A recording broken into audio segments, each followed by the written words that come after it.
Thank you, Mr. Chairman. And thank you, panelists. We really appreciate the effort out there. Shannon, want to thank you personally and professionally.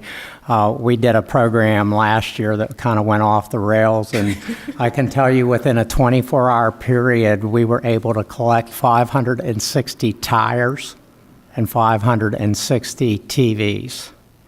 So if you don't think there's a market out there for it, there certainly is. Here's what my question is. Who takes the lead?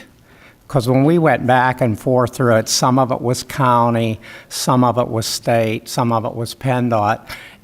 Do you have an opinion, or how does that work? Because in my mind, we still haven't resolved that back in our district. Are we talking about electronics? Electronics and tires seem to be the two big issues. Electronics, there's a law in the books that probably could be updated. That's a legislative issue. What about the tires? Tires, right now, consumers have a place they could take their tires when they get new tires, right? They could pay $2 to properly dispose of their tires. A lot of times what folks do is they say, I'll just take my tires, and then they dump them off over the hillside.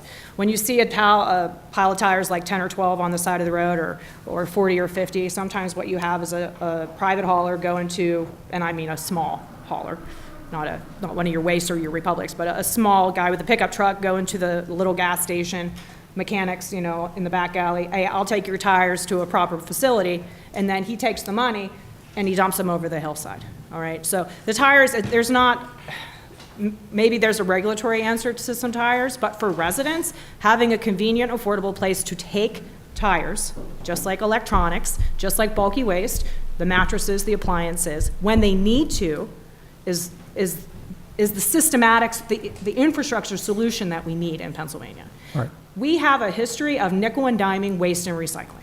We're going to do electronics in 2008. We're going to do tires. I don't even know when we did tires. That was probably before I was out of high school. But we're tackling these issues one by one. What we need to do is build an infrastructure that can take care of the items, the waste and recycling needs of today, and forecast our needs for tomorrow. We have to consider, coming down the pike, our solar panels.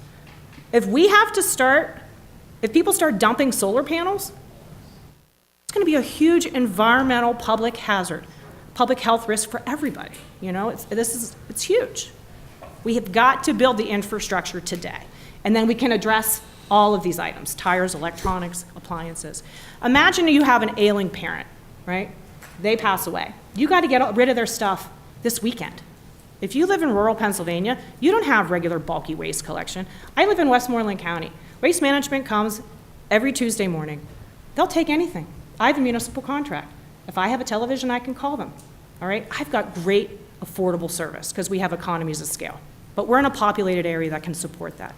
You go out into more rural parts, not as populated, they don't have municipal contracts. They've got 10 different waste haulers running roads 7 different days a week.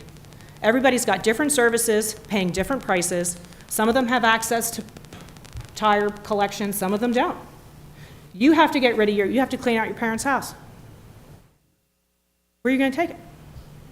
These are realities. You're a landlord. You evicted a tenant. You got to get rid of that stuff. You got to do it today. Right? We need to build an infrastructure that supports waste and recycling, and we don't have it. Thank you. I want to thank you for putting the economic face on this too as well. There is a financial cost for us not addressing litter. So, Mr. Chairman, thank you very much.